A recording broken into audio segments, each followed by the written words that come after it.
El día de hoy, hay algo inesperado detrás de los acontecimientos. Y la verdad, nuestro equipo no esperaba que hoy habláramos sobre Irán. En las últimas 24 horas, la guerra en Medio Oriente parece haberse intensificado más. De algo muy malo, empeoró aún más. Ayer, Israel, Irán y Estados Unidos cruzaron una frontera sumamente peligrosa, algo que habían evitado durante todo el tiempo del conflicto. Y ahora, en el día 21 de la guerra en Medio Oriente, entramos en una situación incierta donde poco a poco aumenta la posibilidad de que todo lo que ha pasado hasta ahora sea solo el comienzo de un conflicto más grande y más intenso. Antes de empezar, si eres nuevo en el canal, suscríbete para estar al tanto de estos videos. La línea que no debes cruzar.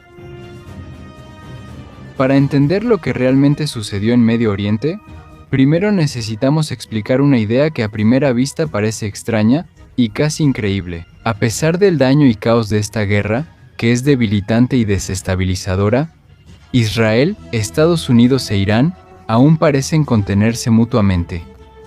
Sí, escuchaste bien. Aunque lo digamos directamente, parece difícil de creer, como si faltara una parte de la historia.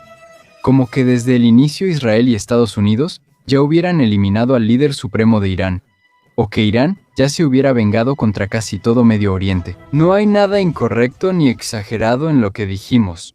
Todo lo que ha pasado en la guerra hasta ahora parece estar bajo control, como si ambos bandos aún no estuvieran usando toda su fuerza. Y aquí entra la pregunta: si esta es solo la situación actual, ¿qué tan grave puede llegar a ser? ¿Qué podría ser más grave que eliminar a un líder supremo o cerrar una ruta importante de petróleo? Si hay una buena noticia ahora, es que el siguiente paso aún no es nuclear. Actualmente, las ojivas nucleares y materiales radiactivos de ambos lados siguen almacenados y sin uso, y ojalá así continúen. El verdadero problema son los ataques a la infraestructura energética.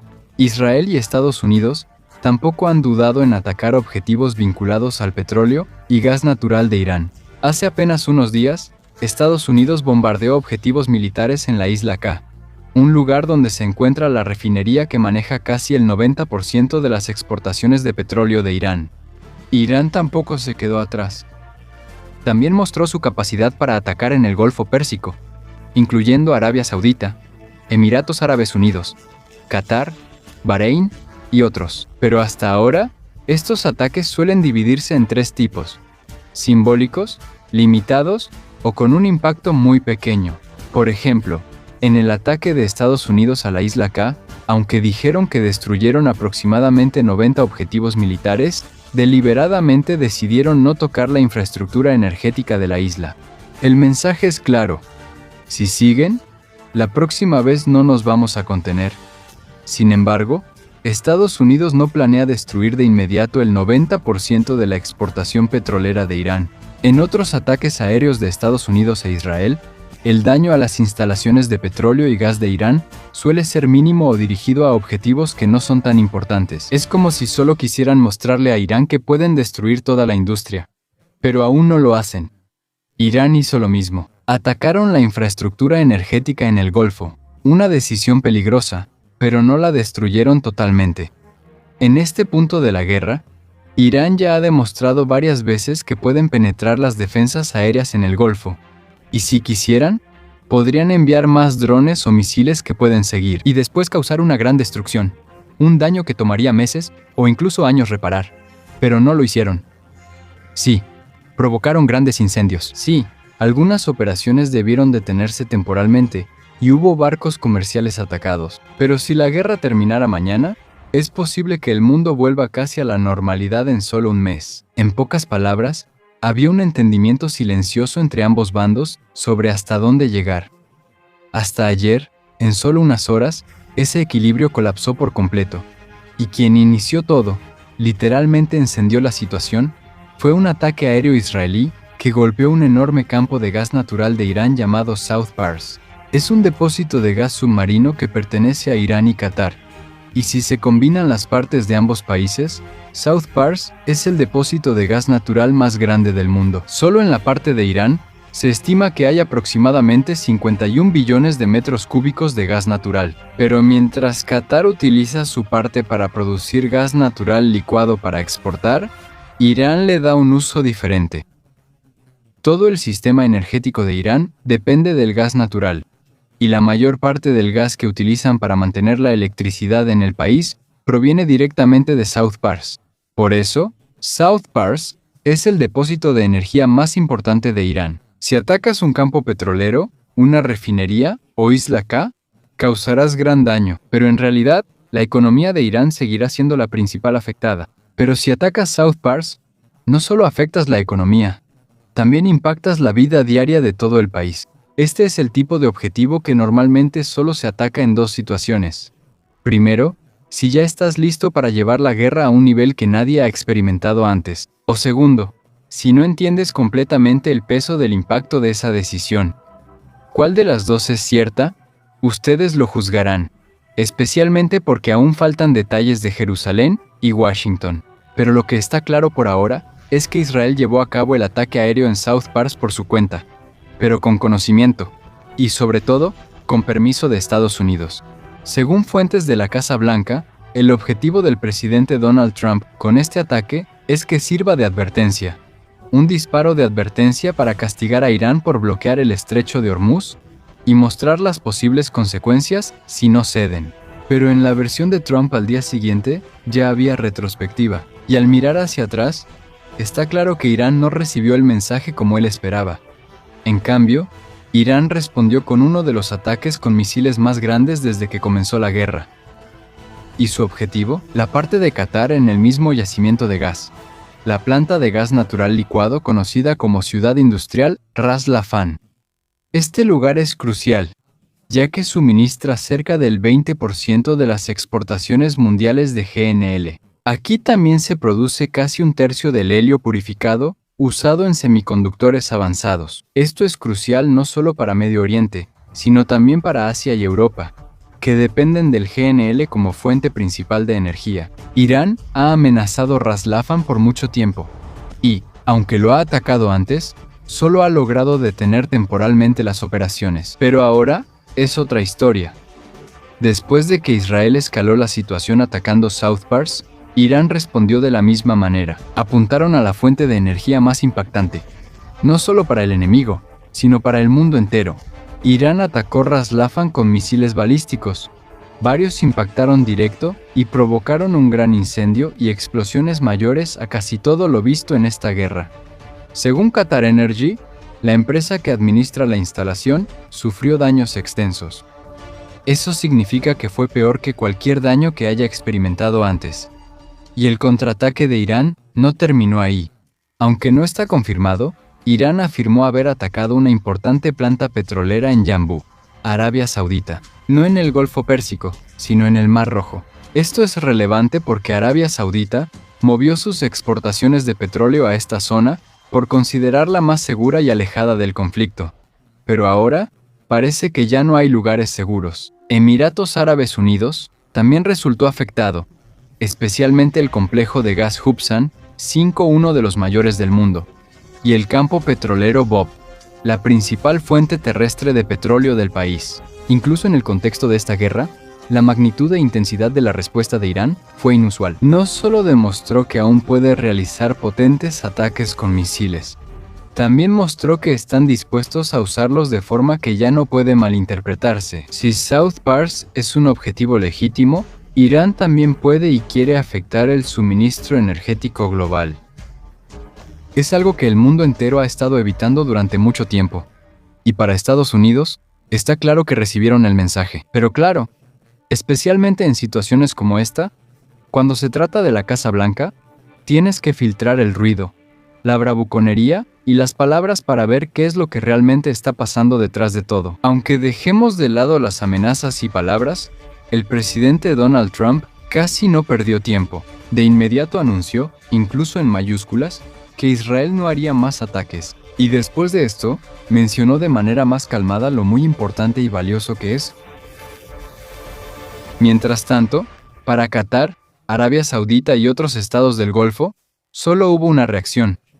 Una gran ira. Qatar y Arabia Saudita amenazaron con represalias militares directas, y según fuentes internas de ambos países, parece que ya se está perdiendo toda esperanza de lograr la paz con el actual gobierno de Irán. Por ahora, no hay informes claros sobre la gravedad de los daños, especialmente en Ras Laffan. Sin embargo, según los videos del ataque, si la destrucción es tan grande, seguramente todo el mundo notará su impacto en el mercado energético. Ahora, lo siguiente es discutir si hay forma de salir de esta situación. Salidas y escalada. Tras los ataques en South Pars, Ras Laffan y otras instalaciones energéticas este miércoles, la guerra en Medio Oriente ya afecta al mundo. Esto podría empeorar, y espero que se eviten más tragedias, pero la verdad es que ya estamos en la situación que los expertos en Medio Oriente han temido durante mucho tiempo. Esa situación que ni siquiera querían mencionar por miedo a que se hiciera realidad. Un mal escenario antes era el bloqueo del Estrecho de Hormuz, una situación donde gran parte de la energía mundial no podría llegar a los países que la requieren. Y antes de que ocurrieran los ataques de este miércoles, parecía que ya íbamos en esa dirección. Pero el peor escenario es diferente. Ya no se trata solo de bloquear o impedir los envíos de petróleo y gas.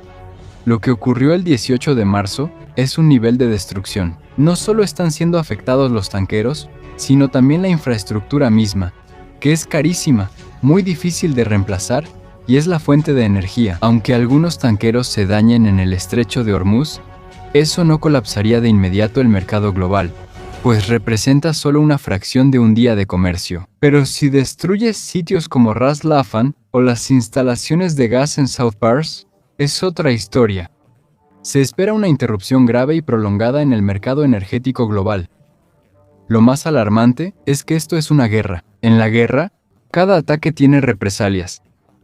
Aún hay mucho que destruir en Irán, Israel, Estados Unidos y otros países. En resumen, Israel, Estados Unidos e Irán ya están en un punto casi sin retorno. Ahora, es como si estuvieran parados uno al lado del otro al borde de un precipicio, pensando si van a dar un paso del que tal vez ya no haya una manera fácil de retroceder. Pero como siempre, la situación tiene dos direcciones. Puede empeorar o puede mejorar. Y la verdad, lo que tiene que pasar ahora es simple. Estados Unidos, Israel, Irán y todos los países involucrados en esta guerra deben mostrar de manera clara, directa y constante que están dispuestos a desescalar. Tienen que aceptar una verdad. Por más satisfactorio que se sienta escalar, o por más que piensen que están cerca de obligar al enemigo a retroceder, eso no es suficiente para arriesgar la posibilidad de un error de cálculo y un sufrimiento. Esto lo considera el principal adversario. Para ellos, eso significa retirarse, incluso cuando su principal adversario parece estar en su punto más débil. Para Estados Unidos, esto significa tragarse el orgullo de Washington, mantenerse firme ante sus aliados en Jerusalén y usar toda su influencia para evitar que la situación empeore aún más. Para los estados del Golfo, esto significa contenerse aunque quieran vengarse, deben soportar los insultos y el grave daño económico que han experimentado en los últimos días. Y para Irán, esto es lo más difícil, resistir la tentación de usar su arma más poderosa, especialmente cuando no pueden ganar en el aire ni controlar la batalla en tierra, pero sí pueden afectar al mundo interrumpiendo el suministro de energía. ¿Ahora realmente ocurrirá la desescalada? Ojalá, pero por ahora las señales no son buenas. En Washington, la preocupación del presidente Donald Trump fue breve, y pronto la sustituyó por amenazas. En las mismas publicaciones en redes sociales, también dijo que podrían destruir completamente South Pars si Irán ataca de nuevo a Qatar. Mientras tanto, Irán parece entender que su situación es difícil. Si no los atacan, ellos deben atacar. Y en esta guerra, la manera más efectiva de vengarse es atacar la infraestructura energética. Con Israel, el patrón es claro. Desde sus enfrentamientos anteriores con Irán hasta su lucha contra Hamas, Hezbollah y los hutíes, y especialmente con su decisión de atacar South Pars el 18 de marzo, todo muestra lo mismo. Israel está dispuesto a aceptar el caos temporal en la región, el impacto económico, la presión diplomática e incluso la imagen negativa en los medios, siempre que el resultado sea el debilitamiento o caída total de Irán y sus aliados al final del conflicto. Si unes todo eso, No es una situación que lleve fácilmente a una desescalada. Y aunque nuestros videos siempre animan a los espectadores a mantener la esperanza, esta vez no los vamos a animar. El ataque de Israel a South Pars y la represalia de Irán aún no son suficientes para hacer que la escalada sea permanente, pero es suficiente para llevar la guerra al borde de una escalada total. ¿Pueden Irán, Israel y Estados Unidos ver este peligro y retroceder? Sí, es posible, pero en realidad, los países dispuestos a elegir una desescalada calmada y cuidadosa probablemente no retrocederían. Ya habrían evitado llegar a este tipo de guerra desde el principio.